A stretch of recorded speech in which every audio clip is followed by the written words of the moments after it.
लेकिन आप एक एक मंत्रियों का बयान सुन करके देख लीजिए। जो लोग अग्निपथ योजना का फायदा गिना रहे हैं, ऐसा लग रहा है कि कोई चीज वो बेचने की कोशिश कर रहे हैं। जैसे सेल्समैन की भाषा होती है ना, वाह मेगा बम्पर ऑफर चल रहा है, आपको 20 लाख रुपया भी मिल जाएगा, 4 साल में आप रिटायर भी हो जाएंगे, फिर आपको रिजर्वेशन भी मिल जाएगा। इस भाषा की मानसिकता को समझने का प्रयास कीजिए। ऐसा लगता है कि रेलवे स्टेशन के बाहर कोई चूहा मारने की दवा बेच रहा हो। साहब, आप मंत्री हैं, आप सबसे पहले देश की जनता को यह बताइए कि इस योजना की जरूरत क्या है। हर साल जब 50,000 से ज्यादा भर्तियां और नियमित भर्तियां, जिसमें टीए भी है, डीए भी है, पेंशन भी है, सेंट्रल स्कूल में एडमिशन का भी प्रावधान है, रेलवे का भी टिकट मिलेगा, हवाई जहाज का भी टिकट मिलेगा, और अगर सर्वोच्च बलिदान आप देते हैं, आपको शहादत होती है, तो आपके परिवार का भी ख्याल रखा जाएगा। इन तमाम बातों को छोड़ करके मंत्री कह रहे हैं कि आपको 20 लाख रुपया मिल जाएगा इस उम्र में। यह वही भाषा नहीं है कि प्रधानमंत्री जी बोले थे कि काला धन वापस आ जाएगा तो आपके खाते में 15 लाख रुपया मिल जाएगा। मिल गया क्या 15 लाख रुपया? जिस खाते में 15 लाख रुपया मिलने वाला था ना, उसी खाते में 20 लाख रुपया भी मिलेगा। इस मानसिकता को समझने की जरूरत है, और इसीलिए हम लोग इस योजना की जरूरत के सवाल उठा रहे हैं। जब देश में एक नियमित भर्ती प्रक्रिया है, 2014 में देश बना है, उससे पहले क्या आर्मी में लोग बहाल नहीं होते थे? क्या हमारे पास जो एक प्रक्रिया नहीं थी, उस प्रक्रिया को खत्म करने का कारण क्या है? तब सरकार के कुछ दावे बताए जा रहे हैं। दावा क्या है? दावा यह है कि हम चाहते हैं कि हमारे देश के नौजवानों को रोजगार मिले। ये तो आप चाह रहे हैं, ये आप वादा भी कर चुके हैं कि हर साल आप 2 करोड़ नौकरी देंगे। उस 2 करोड़ नौकरी को छोड़ करके पीएमओ ने अभी ट्वीट किया कि हम 10 लाख रोजगार देंगे। साहब, अगर आप रोजगार देने के लिए सीरियस होते, 28 लाख पोस्ट जो हैं वो सिर्फ सेंट्रल गवर्नमेंट में रिक्त पड़ा हुआ है, और आप स्टेट गवर्नमेंट में जाकर के देख लीजिए, भर्तियां नहीं की जा रही है। हकीकत क्या है? हकीकत यह है कि ये असली बात देश की जनता से छुपाना चाहते हैं। असली बात क्या है? आप सब लोगों को याद है कि जब नोटबंदी की गई तो यह दावा किया गया कि इसके बाद नक्सलवाद समाप्त हो जाएगा, आतंकवाद समाप्त हो जाएगा।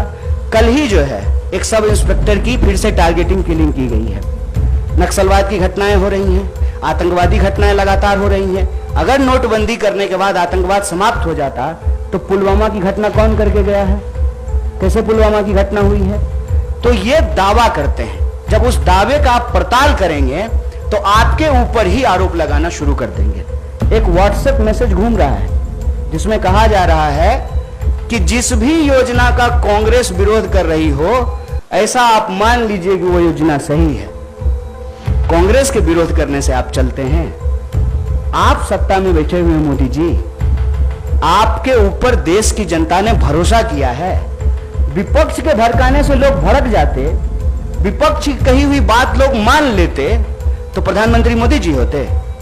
इस देश के लोगों ने मोदी जी के ऊपर भरोसा किया, और मैं याद दिलाना चाहता हूं कि वही नौजवान हैं ये उस वक्त हिंसा नहीं किए जब इनके माँ बाप हजारों किलोमीटर पैदल चल करके अपने घर गए। ये वही नौजवान हैं ये तब भी हिंसा नहीं किए जब उनके परिवार को ऑक्सीजन नहीं मिल रहा था और वो तरप तरप करके जान दे रहे थे। ये तब भी हिंसा नहीं किए जब आपने हर साल 2 करोड़ नौकरी नहीं दी। मैं देश की सरकार से, भारतीय राष्ट्रीय कांग्रेस की तरफ से यह अपील करना चाहता हूं कि ये कोना कोना कौन कोना सोतली पुतो कोना खेलना बंद कीजिए। आप हकीकत में बताइए कि रियलिटी क्या है। क्या आपने विपक्ष को पूछा? आपने विपक्ष को पूछा कि हम कोई योजना ला रहे हैं? आपने कोई पार्लियामेंट्री कमेटी की मीटिंग की? या आपने नौजवानों को पूछा कि हम आपका भलाई करना चाहते हैं किसानों की तरह, और नौजवान कहते हैं कि हमको ये भलाई नहीं चाहिए? इस मनोदशा को समझिए साहब। हम ऐसे गांव से आते हैं, ऐसे इलाके से आते हैं, कोई ऐसा साल नहीं गुजरता है साहब कि हमारे इलाके में कोई शहादत ना हुई हो। हमारे इलाके में लोगों के पास महज नौकरी नहीं है सेना। हम जानते हैं इस बात को।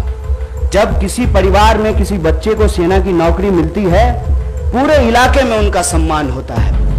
और दुख के साथ साथ जब एक पार्थिव शरीर गांव आता है, आंखों में आंसू होने के बावजूद उस इलाके का सीना गर्व से चौड़ा हो जाता है कि हमारे बच्चे ने जो है देश के लिए सर्वोच्च सम्मान दिया है। सेना का सवाल देश की सुरक्षा का सवाल है, आप इसको मजाक मत बनाइए। और एक बात हमारे साथी भी कह रहे हैं, आप तमाम मीडिया लोग भी इसको बोल रहे हैं कि उसमें से 25% लोगों को, साहब 25% नहीं, अप टू 25%, ध्यान रखिएगा, यह है सेल्समैन मेगा बम्पर ऑफर की मानसिकता।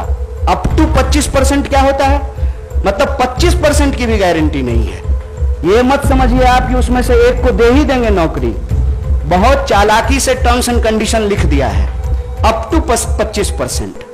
और इसमें यह कितना गंभीर है, इस गंभीरता का आप अंदाजा लगाइए कि अभी आए हुए 3 दिन हुए हैं घोषणा किए हुए, 2 मेजर अमेंडमेंट हो चुका है, और जो फायदा गिनाए जा रहे हैं वो फायदा तो पहले से है।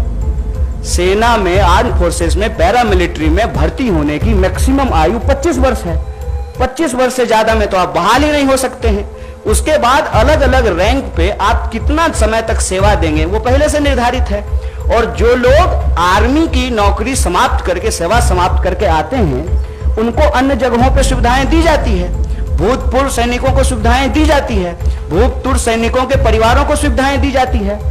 और आप में से बहुत सारे लोग, मैं बहुत साधारण बात करता हूं, मुझे लंबी चौड़ी बात करनी नहीं आती है, क्योंकि कहते हैं जाके पैर में फटे विवाई, वो का जाने पीड़ पड़ाई। हमको पता है कि आर्मी में कौन लोग जाते हैं। गृह मंत्री का बेटा आर्मी में नहीं जाएगा, वो बीसीसीआई का सेक्रेटरी बनेगा। हमको पता है कि वहां पे सेवा करने वाले कौन लोग होते हैं, गरीब किसान मजदूर के बच्चे होते हैं। कोई नेता का बाल बच्चा आर्मी में नहीं जाता है। जाता है, प्रधानमंत्री भी जाते हैं फोटो खिंचवाने के लिए। फोटो खिंचवाने के लिए वर्दी पहनना एक बात होता है, देश की भक्ति के लिए, सर्वोच्च सम्मान के लिए वर्दी पहनना दूसरी बात होती है। दीपावली में जाकर के मिठाई बांट देंगे, उसके बाद आकर के अग्निपथ योजना ला करके देश की जवानों का दिवाला निकाल देंगे। अग्निपथ योजना इस देश के नौजवानों को अग्नि में झोंकने की योजना है। इस योजना को सरकार को तुरंत वापस लेना चाहिए। और ये जो लॉलीपॉप वाली भाषा है ना, इस लॉलीपॉप की भाषाओं को बंद करना चाहिए। और जहां तक बिहार में हिंसा का सवाल है, सीधा सा एक कारण समझ लीजिए, ये नौजवान ना किसी के द्वारा लाए गए हैं, ना किसी के द्वारा बुलाए गए हैं। आप तमाम प्रबुद्ध पत्रकार यहां बैठे हुए हैं, कोई ऑर्गेनाइज्ड आंदोलन होता है, उसका स्वरूप अलग होता है। हम लोग 3 दिन से नहीं डिटेन हो रहे हैं यहाँ पे, हमारा ऑफिस छावनी नहीं बना हुआ है। हम लोग आते हैं, पुलिस पकड़ करके हमको ले जाती है, कोई हिंसा नहीं होती है, कुछ भी नहीं होता है। उसमें हिंसा क्यों हुआ है? क्योंकि वहां नौजवानों का सब्र जो है पानी सर से ऊपर चला गया है। और एक बात और जान लीजिए, जो हमारा बेरोजगारी दर है देश का, बिहार का बेरोजगारी दर डबल है साहब। जहां के मजदूर, बिहार का मजदूर जाता है ना हरियाणा और पंजाब में धान काटने के लिए, बिहार के ही लोग आते हैं ना दिल्ली में काम करने के लिए, बिहार के ही लोग जाते हैं ना महाराष्ट्र में काम करने के लिए। जहां एम्प्लॉयमेंट नहीं है वहां के लोग ऑलरेडी विस्थापित होते हैं। ये जो बच्चे हैं ये उस उम्मीद में अपने गांव में रह रहे हैं, दौड़ रहे हैं जाड़ा, गर्मी, बरसात, सड़कों पे, मैदानों में, रेत पे, कि इनको किसी दिन सेना में सेवा देने का मौका मिलेगा। ये मौका इनसे जब छीना जा रहा है तो इनका सब्र टूट गया है।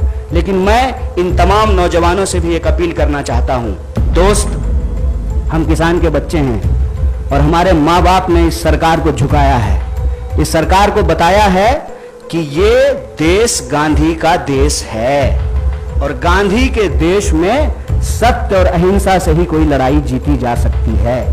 इसीलिए भारतीय राष्ट्रीय कांग्रेस की तरफ से इस आंदोलन का पूर्णतः समर्थन करते हुए सरकार से यह अपील करते हैं कि इसको वापस लीजिए और नौजवानों से अपील करते हैं कि देश की संपत्ति को मत जलाइए, मत जलाइए, क्योंकि कल को आपको वही संपत्ति इसी प्रधानमंत्री से बचाना भी है। क्योंकि देश की संपत्ति ये दोस्त को बेचने वाले हैं, ये हमारे आपके टैक्स के पैसे की संपत्ति है। इसकी रक्षा कीजिए, सत्य और अहिंसा के रास्ते पे चलिए। और किसानों ने 700 लोगों की शहादत देने के बाद 1 साल से ज्यादा आंदोलन चलाया, शांतिपूर्ण तरीके से चलाया। तमाम तरह के आरोप लगाए गए, जैसे आज आपके आंदोलन को कहते हैं उपद्रवी, तोड़ फोड़ करने वाले, हिंसा करने वाले, ये कहां से आ गए, कैसे आ गए, कौन है इसके लिए जिम्मेवार? और विपक्ष के माथे पर मत खेलिए। विपक्ष की बात जनता अगर सुन रही होती तो आप देश के प्रधानमंत्री नहीं होते। इसलिए प्रधानमंत्री होने के चलते मैं आपसे अपील करता हूं कि इस योजना को आप वापस लीजिए। मीडिया रिपोर्टिंग में और कई जगह इस बात को बार बार हाईलाइट किया जाता है कि बिहार में आंदोलन हो रहा है। एक्चुअली एक डिजाइन है।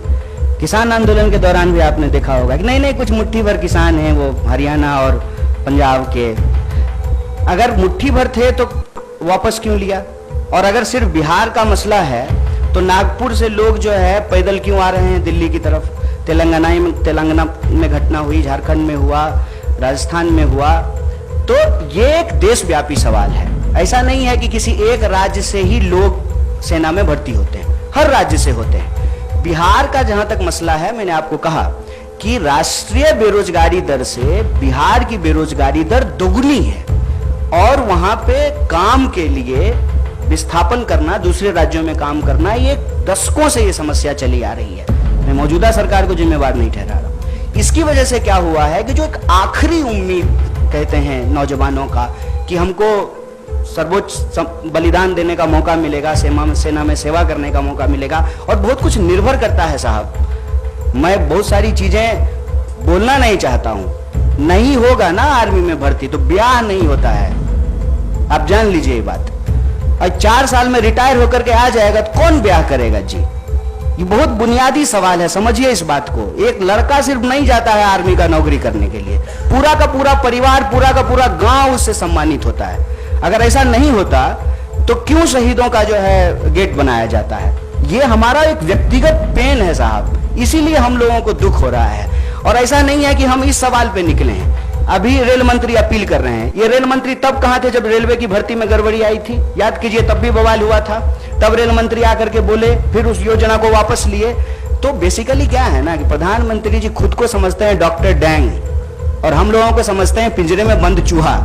तो जब मन करे तब जो है ना इंजेक्शन लगाना शुरू कर देते हैं, टेस्ट करते हैं कि कितना उछला, कितना जो है अनसीरियस चीज है। आप समझिए तो 2 दिन आंदोलन हो गया, कई ट्रेनें जल गई, हिंसा हो गई, तब कह रहे हैं कि नहीं इस बार जो है 2 साल एज बढ़ा देंगे। तो सो रहे थे, कहता तो है कि जगते रहते हैं आप, सोते ही नहीं है। तो उस वक्त बहाली जब आप निकाल रहे तो आपको समझ में नहीं आया था।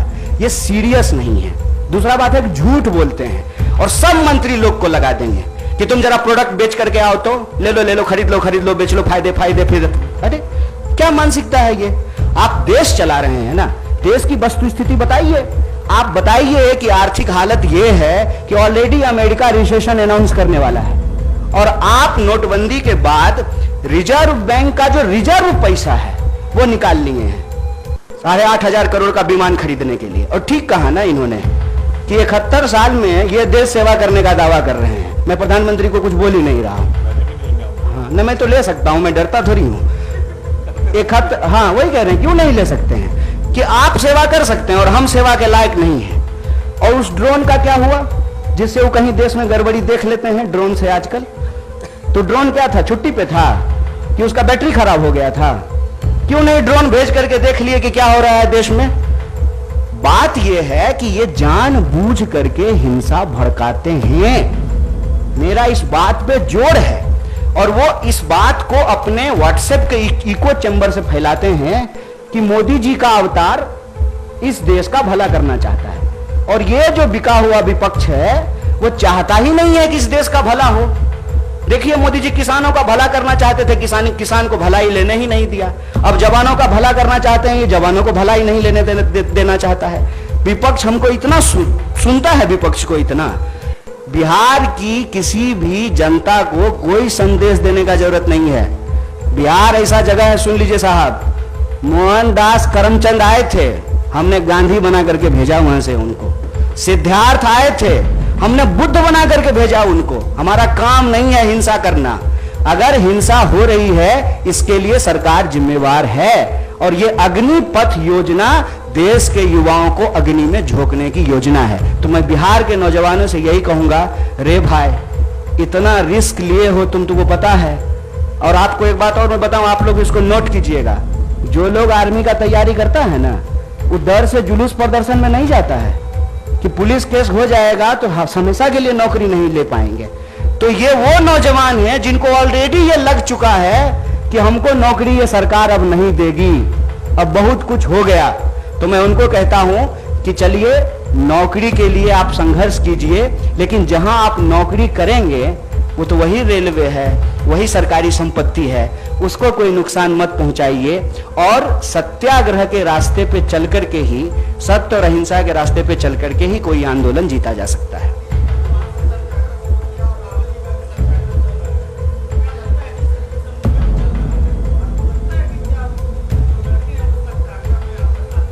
देखिए, हम ज्योतिषी तो नहीं हैं और ये किसी को नहीं लग रहा था कि किसान आंदोलन के बाद जो है कृषि बिल वापस होगा। एक बात बस हम जानते हैं, लगता नहीं है। बिन लड़े कुछ भी नहीं मिलता यहाँ, ये जानकर लड़ना पड़ता है न्याय और हक के लिए। और नौजवानों की इस लड़ाई में भारतीय राष्ट्रीय कांग्रेस पूरी तरह से उनके साथ है।